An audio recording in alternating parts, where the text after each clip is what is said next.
Paltrocast now with Darren Paltrowitz.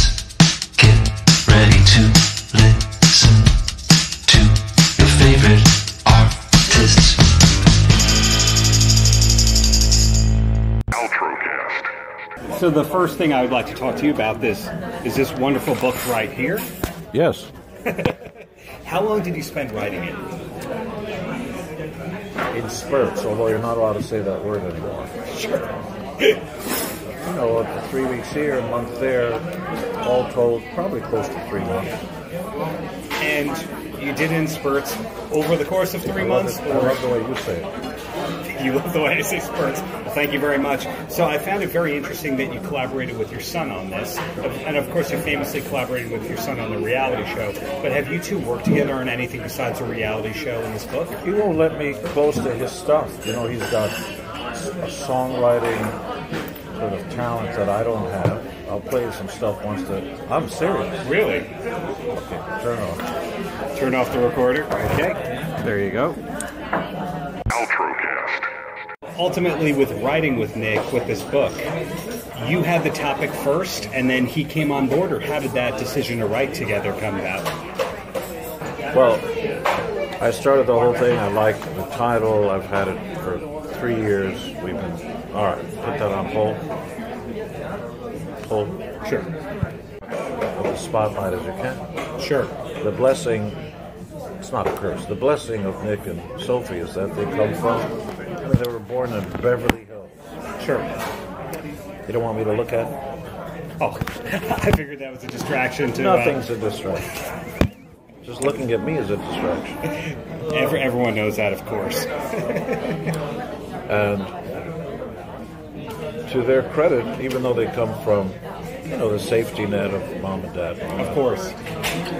Just self-sufficient, gracious, wonderful. So the long-winded answer to 27 is, despite the random dishes and to find out where that prick lives, is that I'd been writing this book in my mind for about 3 years. It was going to be the next project after On Power, and that publisher decided not to do it.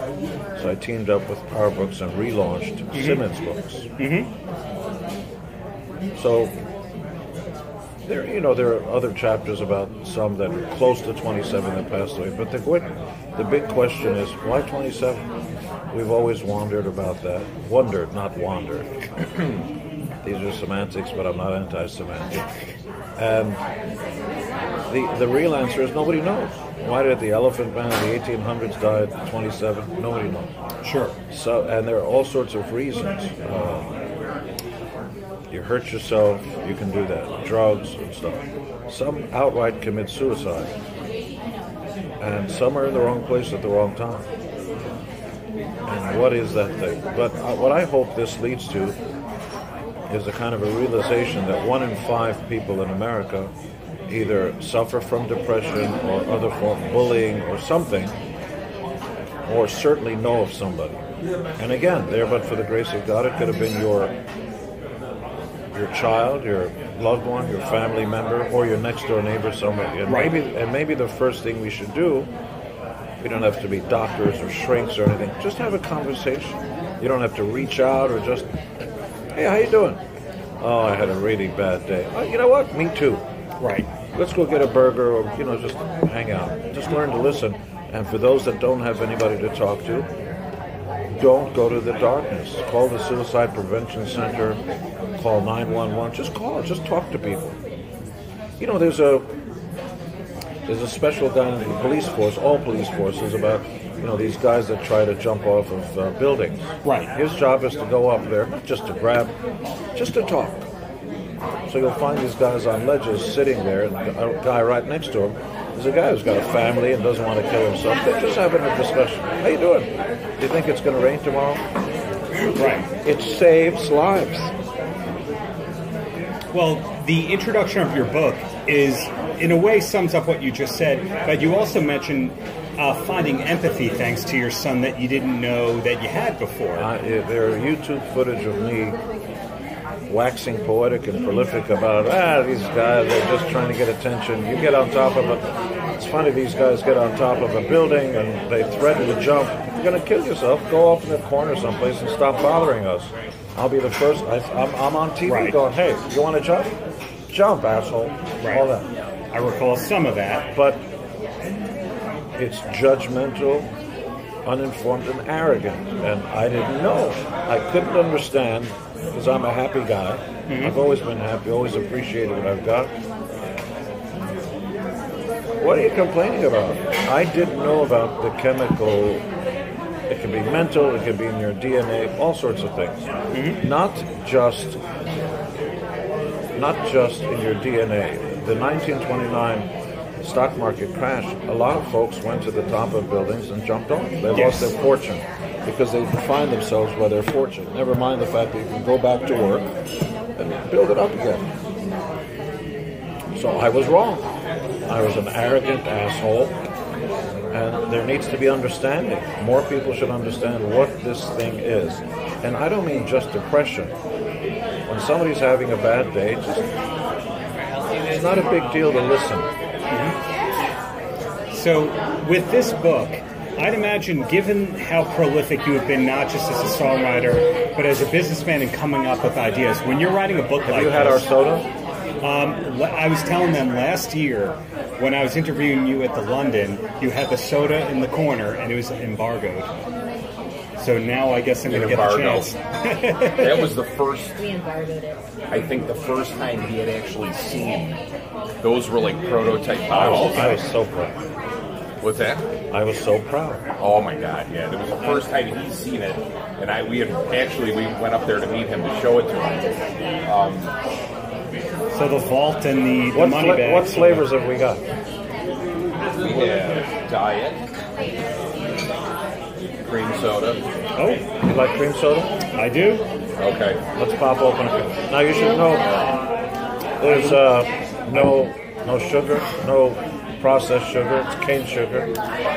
As you can tell, the MoneyBag logo. And it's. How about this? I'll make a deal with you before you taste it. Okay. I'm too rich to care. Honest appraisal. When you drink it, just tell us, I don't like it. And if you don't, we'll say, what's wrong with it, blah, blah, blah, because we want to learn. You tell us if it's spectacular, just say spectacular. Okay, now, first off, I think the bottle is spectacular, and that's going to be a very important part of the deal here. Well, you know, Darren, because a lot of people will buy them and collect them. They'll never drink them. I get why. So the bottle needs it definitely smells like cream soda.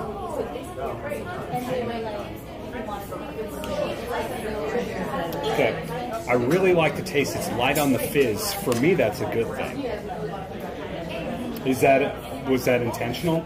I don't know. This one's light on the fizz. My other one, the ones I've had are heavy on the fizz. It depends what flavor it is. Colas are highly carbonated. Ginger ales are highly carbonated. Sure. Cream and root beer are lower carbonated. Why is that? It takes away from the flavor. You don't want that bite on these. You want to taste the smoothness. See, I just learned something. The flavor. And it happens. Yes. But there's no cheap stuff on this. It's more expensive to do cane sugar. The bottling is more expensive. This is vintage stuff. Mm-hmm. The champagne of sodas. The champagne of sodas. So sodas. people should go to Gene Simmons MoneyBag.com and order cases because it's too much of a pain in the ass to go down to 7-Eleven and Wegmans where we're being sold. And that way when you have a party, you can rock out. But this is, too, with the... why it tastes so much smoother is there's no corn syrup in it. Corn syrup, coats your mouth. Right. This is a lot cleaner tasting and finish on it, where it doesn't coat your mouth. You just get that sweetness, and it just goes. You know what I mean? So that's what gives you that smoother, type of finish on it and flavor. And like I said, the cream and the root beer are lighter carbonated for that reason. That's definitely a relief. Colas, you want that bite to it and that burn. Sure. You don't want that in the smoother flavors like this. No aftertaste. You notice? It just is what it is, and you can taste it's real vanilla. Well, I'm curious about this because you own the MoneyBag trademark. I know that you have the money line. Yes, Simmons book. Indeed. I remember the fashion line that you had going and all that, so forth. Did you get approached to do a soda and you came up with the name, or how did that come about? We met Gene. My brother and I are not only bottlers, we are lifetime Kiss fans and Kiss collectors. So we went out to Wizard World in Cleveland. Yes. Gene was making an appearance there. So, and our kids are big kids, you know, they're 12, 13, 14 years old. So Sure. Loaded up the car, my brother and I and our families went out to Wizard World. So we're talking with Gene. He's talking to our kids. He's talking to my nieces, telling them about going to college and making their own money. And so we struck up a conversation. He asked what we did. You know, see, we're family guys and we were nice and stuff. So told we're bottlers. And he said, "You got a card?" And I said, "Absolutely." And about a week later, he goes, "I'm going to call you. Just give me a few days." So and he did. And, you know, and right away, instantly, within days, we were like, Gene gave us the MoneyBag logo, and kind of we talked and came up with a premise on what are we looking for. Gene, what are you looking for to do? And you know what he said? "I want something regal." I still remember that. I want something regal. So basically we all collabed. We made a nice regal crest. You know, you could even see the hands in the ribbon. We incorporated even down to the signature bottle cap. Yes. How cool is that story, though, that a lifelong fan meets his rock icon and is now in business with him and talks to him every day? Yeah. I mean, his brother has a Kiss museum in his house. Yeah. We've They've been collecting. collectors forever. My brother, I was always the older brother, so anything that I bought, like collectible, through the years is all in his house. There you go. So that started with the bottle. Hand drawn. And then we flew it in. See how it changed? Okay, yeah, that's been your common logo, but you went the MoneyBag for the That's where we started. It should be less about being marked on those, and this is more classic. So you notice there are no big words on it, like Ford, Coke, Pepsi, because this is closer to champagne of soda, like a Rolls Royce. You don't have Rolls Royce on it. It's just that classy woman at the front. Sure. So when you have something like this, is the goal ultimately to be in as many stores as possible? Is it to be in restaurants, or here's what we're doing with this, and this is our goal. Sure. Basically being a specialty soda, because all sodas, they call them CSDs, are on the decline every year. Sure. Big guys are rushing, trying to get something new, trying to come up with new products. This type of product here is growing. And not only that is because, and I was telling someone the other day, I said, we're not going up against Pepsi and Coke. This stuff here, people that don't drink soda will drink this. Yes. Because of the natural ingredients, because of the cane sugar, and it's a nice treat. It's in glass, it's non-permeable, there's nothing getting in or out of it. You know what I'm saying? Know what you're saying. Plastic is semi-permeable. We all know that. You know what I mean? And you lose. Sorry to interrupt you. It's craft. This isn't craft. This is vintage. Craft soda. Here's the difference. Craft soda, you get a lot of spices and those. I don't want to say foo-foo, but kind of like harsh finish stuff. Stuff to somebody that's testing flavors and sniffing them and going about it that way to decide what they're going to drink. That'll appeal to them. They will only drink one bottle, and that's it. Craft beer drinkers, they're always looking for the next flavor to come out. True. When something comes out, they're like, this is, they go crazy and they love it, but they're waiting for the next flavor to come out, where vintage with us is something that appeals to the masses, something that flavors that everybody drinks, but they're just very good versions of them. And this is how soda was back when soda first came around. Sure. The formulation. Like his grandfather who started it. Yeah, we're third generation bottlers, and we've been doing this a long time, and this is how our grandfather and his brothers made soda. They drew out labels. They did it exactly like we did. You know what I mean? They didn't have an art department. They didn't have any corporate chain. You know what I'm saying? There was 4 of us, 4 creative guys that sat down that, you know, could create something that's beautiful like this. This is the art of soda. The art of soda, The art the of champagne. soda. The champagne, the art of soda. And there's a lot of soul in this. It's not a soulless something that was done behind a computer. You know what I mean?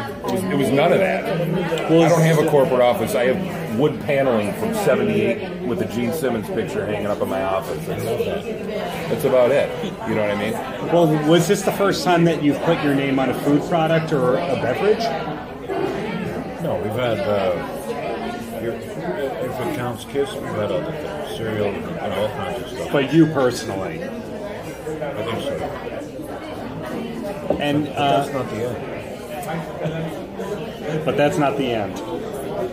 No. Tell me more. Well, right. This is a little early. I'll give you a sneak peek. It's a little early. It's a little early.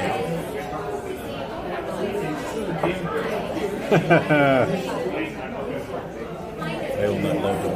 I designed it. So, looking at these, is this soda and those products that you just showed me, which are in no relation, but obviously, but Rock and Brews as well? Yeah, they're non-cross. So this soda is not at Rock and Brews. Not yet. Not yet. And it's not. You know, there's 20, 30, something like that sites. When we move big. So we debuted at 7-Eleven. Wegmans is coming in. And this other product is going to be natural Whole Foods and all that stuff. And that's going to creak the door open. Often distribution is who you know. It's very political. Sure. You find somebody who's a nice guy and he introduces you to Joe Blow in 300 stores all of a sudden. And tell them the horror stories that, no, we're not going to give him one bottle as we saw him on TV. Tell them that story. What was that with the buyer upstate? They said, yeah, we'll put it in one store. Then you're on TV, and then that's what you run into. It's dealing with corporate guys.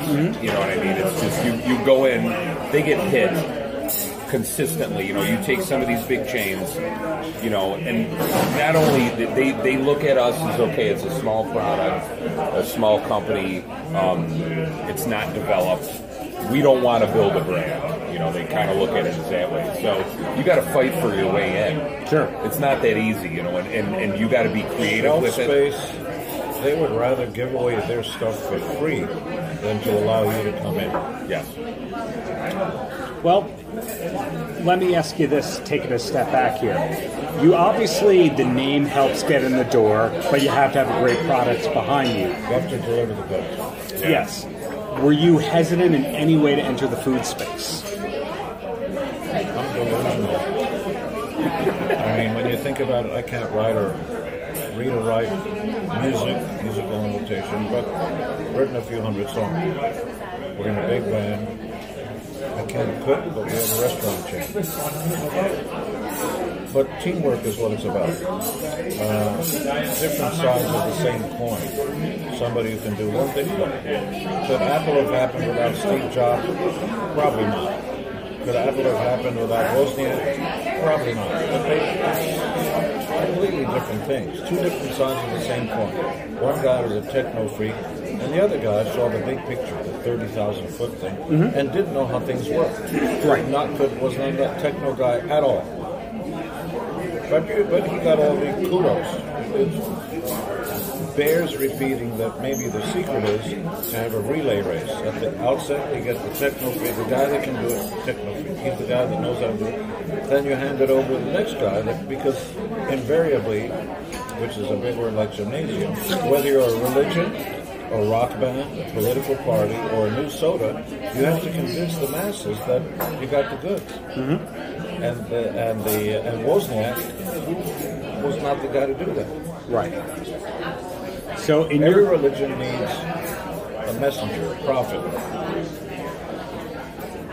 So Christianity, as you had talked about years ago, has that ever, in these times when religion is a very sensitive topic, did you ever come close to trying to pursue the Christianity, or was that just a marketing? You didn't want to go there. You could. There's the Church of Elvis in Las Vegas. You could. People get very upset. I don't mean just in the Middle East. Christians can be very. Jews don't give a fuck. Whatever you want to do. I want to do chocolate Jews. Fantastic. As long as you don't want to kill us, so go ahead. Because we don't have popes or missionaries or any of that stuff. Right. Sense of humor. What's 12 inches in Jewish? Nothing. But you can't do Christian jokes, Muslim jokes. You can't do all those. People get very upset. So the answer is no. So the answer is no. Well, would you mind me asking about some other projects that he's working on? We'll bring you back to the soda in a little bit. Fantastic. Okay. So I remember hearing a couple of years ago that you had a deal with WWE Studios to produce some films. Is that something that's still happening? We did. I closed that down. I cashed out. We did bring out one film with Wesley Snipes called, well, they changed the title a few times. I don't know what they called it in America. We made some money, that's fine. Now there's an 8-picture deal with another entity called ArcLight. It's done some DC stuff. The big secret, though, is to have a big fund and to do cheaper movies. You got $100, $200 million. It's a big fund, but if you're making a $100 million movie, they're stupid. It's putting all your eggs in one basket. All that's coming.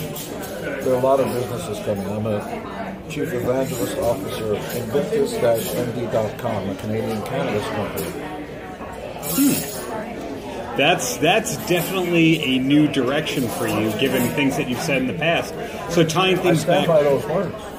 That, I mean, we all use drugs. We take aspirin. We go to the dentist and numbs you. Those are drugs.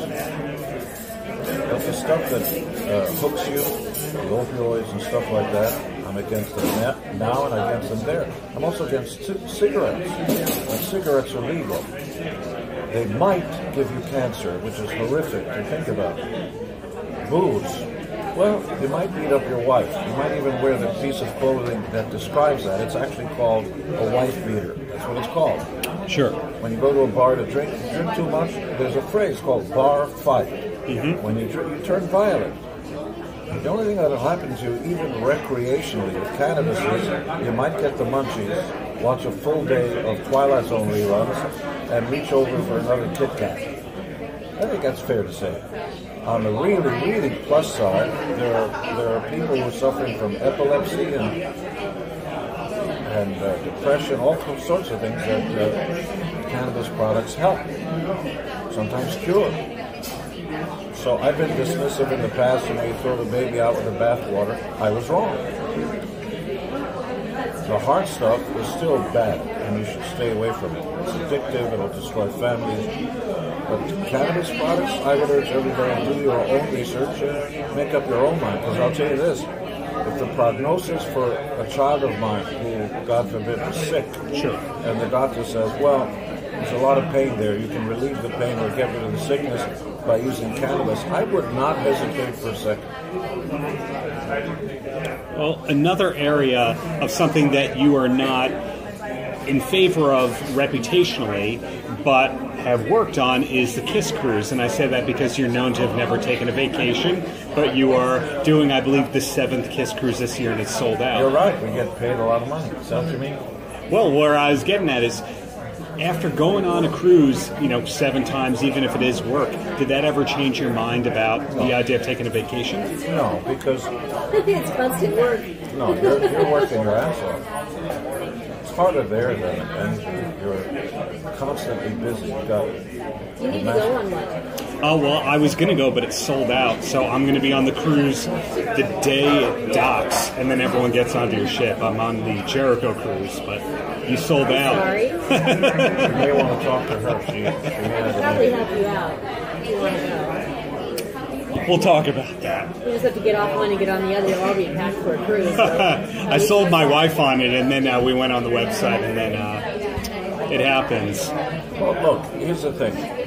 I don't shake my finger at anybody's face who wants to go on vacation. I just I'm so grateful that, first of all, I'm alive, because there's no guarantee that you can. You know, one day you're alive, next day you're dead. With a truck, or your heart stops, or whatever that is, at any age. The other thing is that work is a privilege. It's not a sort of automatic, well, you know, these are my rights. I deserve to have health care, I deserve to have a job, and you deserve nothing, bitch. You deserve nothing. Roll up your sleeves, you're a grown-up, now go work for it. Right. You know, we live in a semi-socialist environment. Of course it's nice for everybody to have health care, but the country can't afford it. Of course everybody should have a job. But Finland just got rid of the guaranteed weekly salary for all the people in Finland. They're going broke. And there's no incentive for somebody to go to work. Mm-hmm. So I'm so grateful that I not only have a job, but continue to work. I gotta make a living here. You know, you run around all the time. What do you got for me? Victoria. Victoria, my oldest friend. Paltrocast. 2 or 3 more quick things, and I'm jumping to the airport, and I might see you guys in Niagara Falls. That's where I have to go to a travel writer conference in Niagara Falls right now. What's that? They're flying in a bunch of travel writers to meet with tourism boards. Oh. It's like speed dating, where they go, we want to fly you here, we don't want to fly you here. So what can you do? So you notoriously threw out a first pitch. A few times. This At season, Dodger Stadium, it was a strike. it was a strike. I know. Now, I always do. did you grow up playing baseball at all? How'd you have an arm for that? No. You know, a little stick in New York. It was stickball. You literally take a broom handle and you unscrew it, and you buy a Spalding rubber thing. Did you do that? What's that? Stickball. Yes. Take the broom handle, you undo it, and you try to hit it. But you know, I'm fairly strong, and I have seen 50 Cent and all the rest of it all throw it down on the ground. I don't know. I can throw a football. You know, we had the football team. I can throw a ball. I can hit it. But no, I never meet a lot of sports guys who go, I can do a touchback and a full end and a tight ass and all that. It's just a lot of talk. Show me or not. I can show you. Did anyone try to get you based on your height to play basketball growing up? No. My son is 6'8", and nobody's asked him. We're both similar in the sense that being in a group sports means a lot of passing and stuff, and some personalities are not built that way. Mm-hmm. When you're single-minded and single-motivated and stuff, you probably possess the ball too long and try to do it all yourself. My daughter's like that too, Sophie. Very self-motivated, doesn't do a lot of chit-chat, just goes and gets it.